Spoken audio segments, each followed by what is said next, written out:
Live and local with coverage you can count on. This is WNEM TV5 News at 6.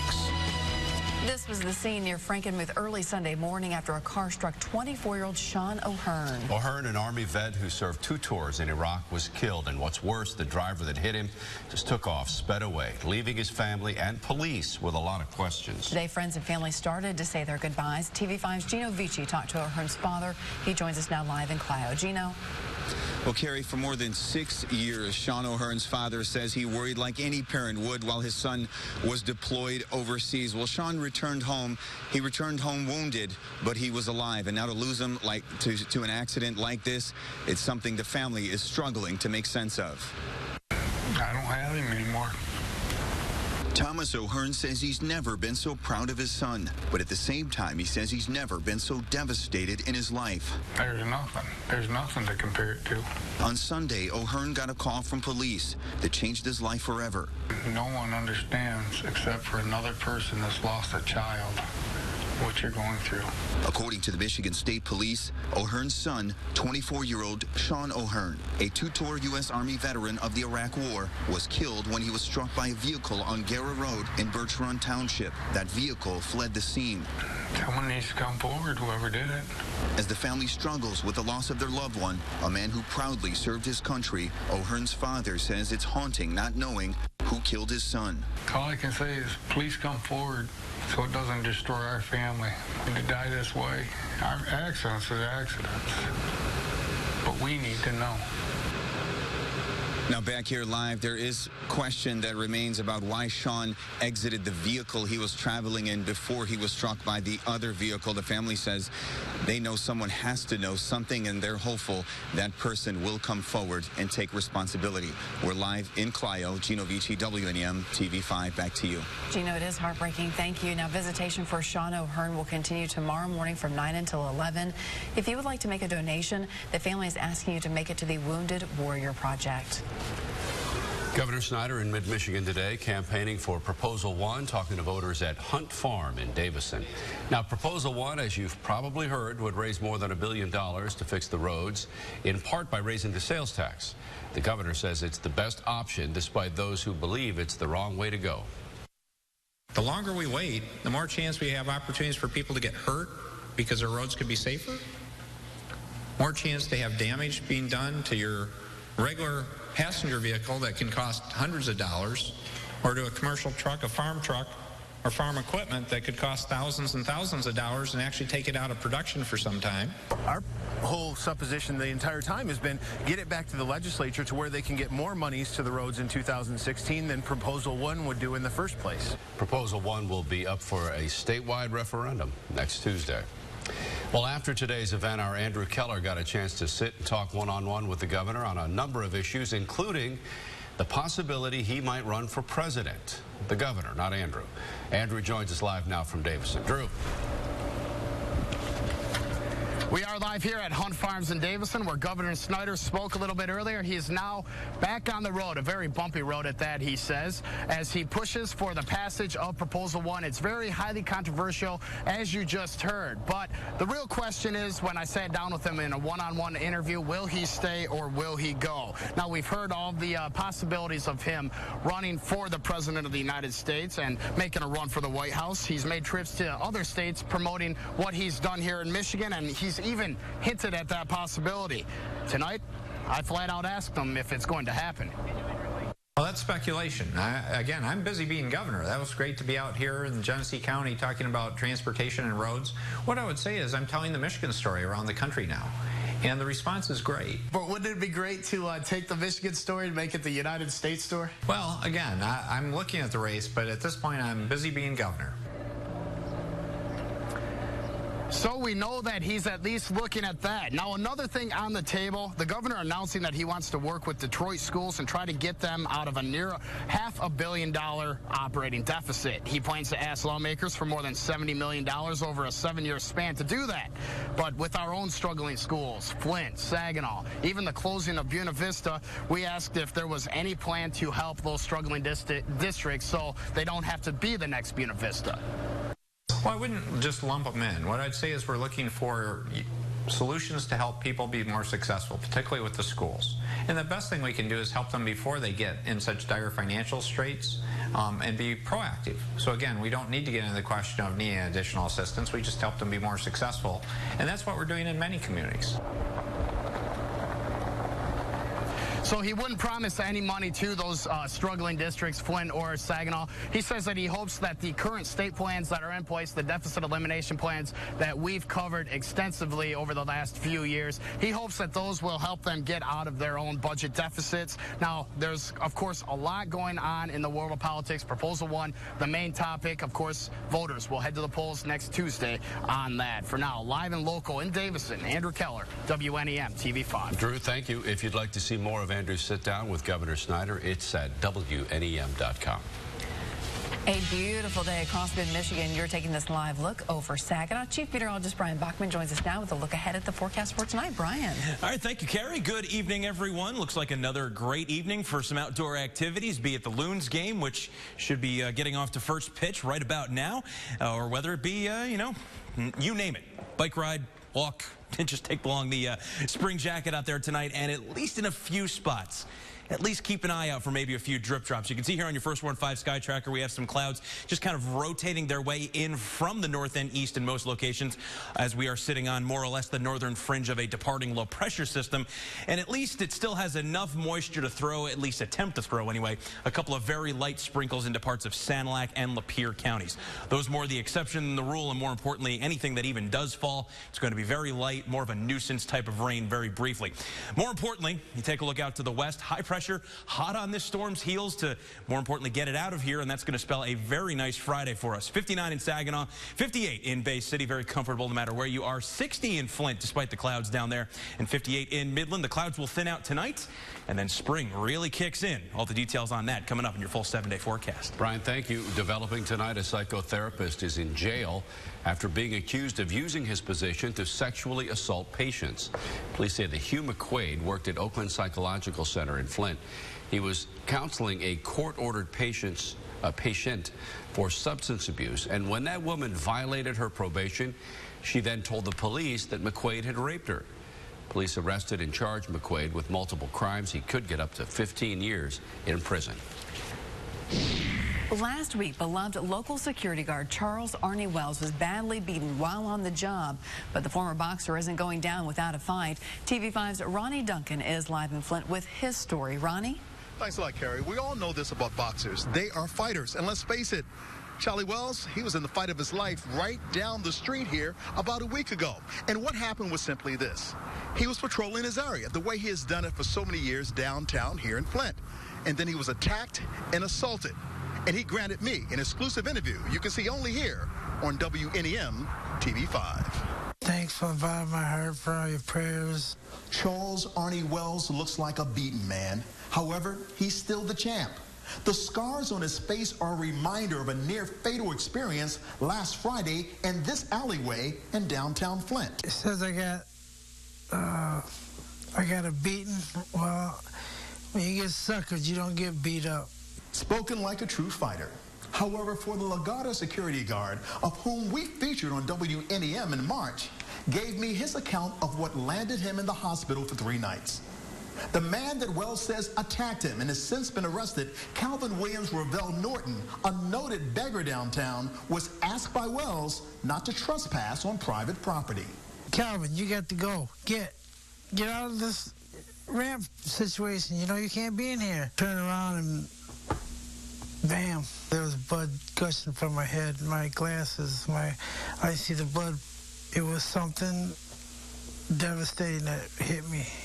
So devastating that it resulted in Wells suffering from multiple fractures in his eye, socket, a cracked jaw, and a broken nose. I just gotta be a lot more careful in what I'm doing. As a security guard, Wells is unarmed.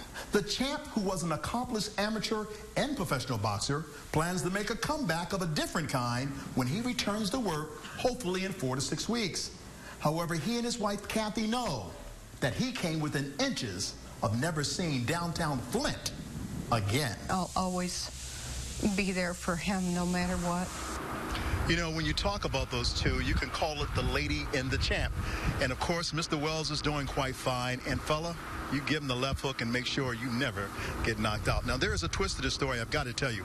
There's an officer for LaGuardia. He is a security guard who happens to be armed. His name is Christopher Hawkins. About 3 hours after the incident that was here, he found Norton, and apparently a tussle began, and he shot Norton. Norton was taken to the hospital, and of course Hawkins, I can tell you this, he was taken to jail. And the reason why, he's employed by LaGuardia, but he was arraigned in Flint District Court. That happened on Monday, April 29th.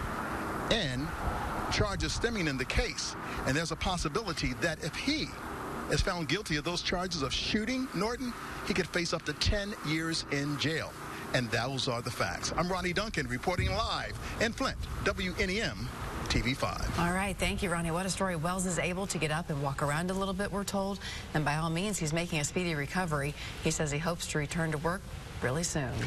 The superintendent of one of the area's largest school districts may be gone soon. Dr. Kelly Petros has been the interim superintendent in Saginaw since October, but right now she's one of 5 candidates to become the superintendent in Holt. It's over near Lansing. Petros is from that area. She says it's an opportunity she has to consider.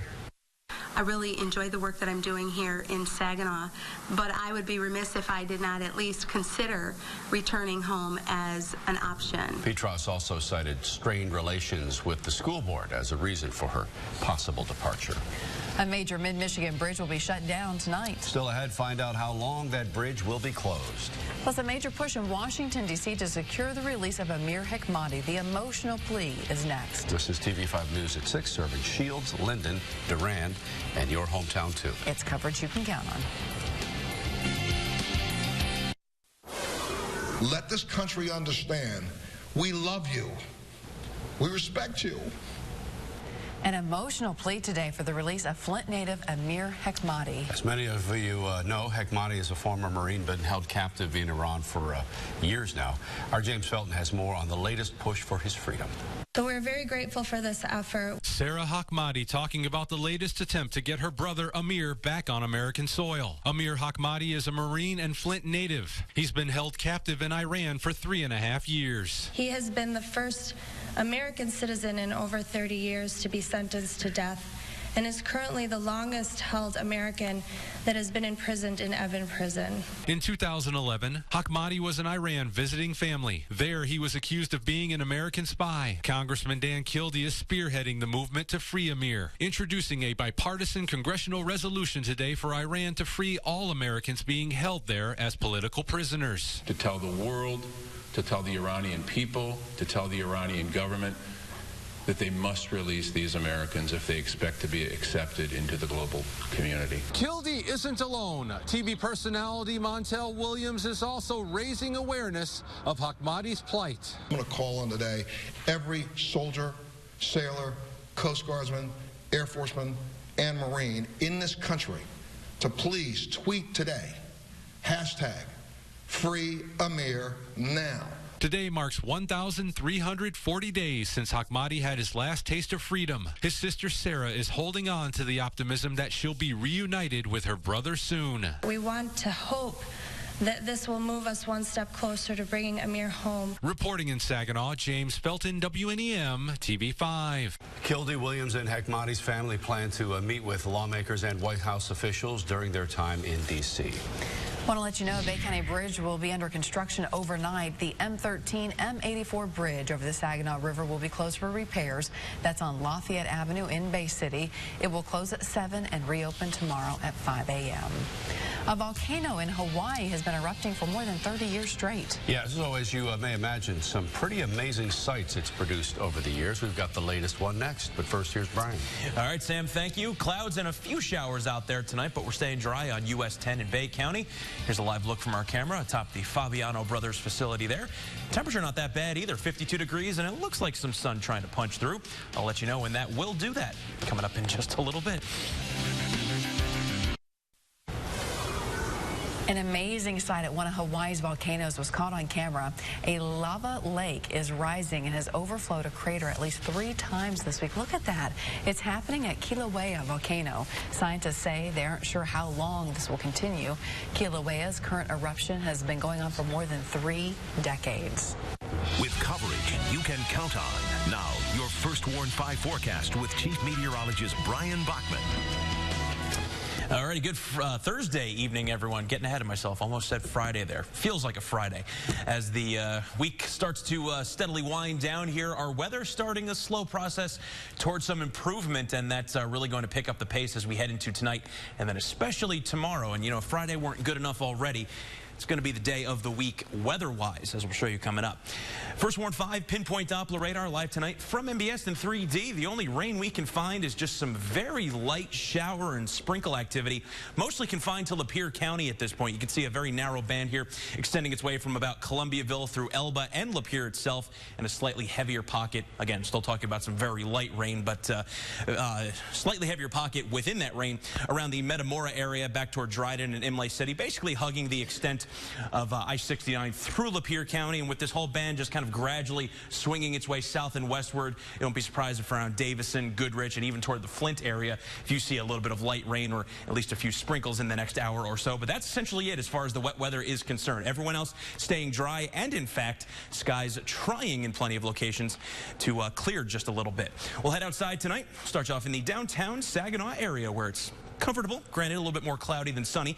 Currently at 59 degrees. You can see the traffic on 675 there moving along A-OK. Pretty nice evening along the riverfront there, to say the least. We'll head over to Bay City now. Also looking good along the riverfront there. It looks like the clouds have temporarily taken back over what was a sunny condition about an hour ago. 58 there and 60 degrees. There's some sun breaking through along I-75 there, so hopefully you at least have the sunglasses in the car. Maybe you didn't need them so much earlier, but probably a good accessory in some spots as you're heading home on your Thursday evening. First Warn 5 Sky Tracker, again, we're just barely sitting on the northwestern flank of this departing low pressure system. So that's what's bringing in those northeasterly winds off of Lake Huron, keeping it, of course, cooler in some of the thumb areas and shoreline areas around the Saginaw Bay, and of course trying its best to throw a couple of those sprinkles and showers our way. But actually, the rest of the region starting to see a little bit of clearing and drying out, thanks to the fact that hot on the heels of this departing low pressure system and cold front is this zone of high pressure currently sitting up over the UP tonight. That's just going to gradually swing its way into the region, kind of settling over us, especially tomorrow, but likely having some impact on our weather as far out as Sunday. So we're going to crank up the temperatures a bit tomorrow, at least when you compare them to today anyway, and we're going to keep that trend going into the weekend. So overall, pretty good slate of weather. This front will play a factor in our weather early next week, but we've got a nice weekend to enjoy long before that happens. 58 degrees currently from Carl Swanbeck in Bay City. Guess the cooler air hasn't quite reached him yet, so hang on to it while you got it, Carl. 63 from Donna in the Gladwin area tonight, reporting from there. And Fred, he says he's got some shifting winds in Bangor Township. 54 degrees. It's starting to bring a slightly cooler air mass in off of the lake there, so that'll kind of be a familiar trend across a good chunk of the region. Overall, for the rest of us, mostly in the 50s and even a few lower 60s. That'll keep it comfortable for most of the evening. Winds picking up for the time being off of the bay, but that trend will back off a bit overnight. And then take a look at our First Warn 5 hour-by-hour forecast. Friday looking fantastic, plenty of sunshine, and more importantly, warmer temperatures. 53 tonight, partly cloudy, and just some actually seasonable temperatures for a change. Mostly sunny tomorrow, 68 the high, and looks like those 70s going to reach us even sooner. We'll have them on both Saturday and Sunday now, and looks like mid-70s going to be more than norm for the second half of the weekend. It's a great three-day weekend. Lovely, doesn't it? It's going to be great. Great golf weather, barbecue weather. A lot of sick calls tomorrow. That's my prediction. A lot of people playing hooky. I think you're right. You playing on something, Sam? You getting a cough right now?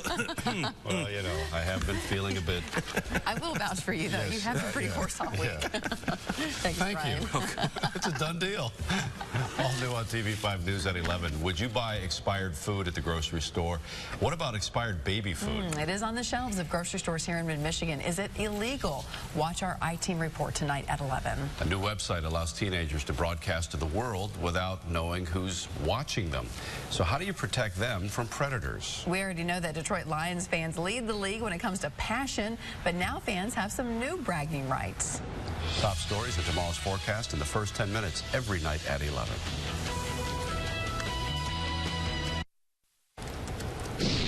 A A social media manager with the Houston Rockets has lost his job over a tweet that he sent out earlier this week. As the Rockets were about to eliminate the Dallas Mavericks the other night, this tweet was sent out from the Rockets' Twitter account. It's an emoji of a horse with a gun to his head, a maverick in other words, and the caption, "Shh, just close your eyes, it'll all be over soon."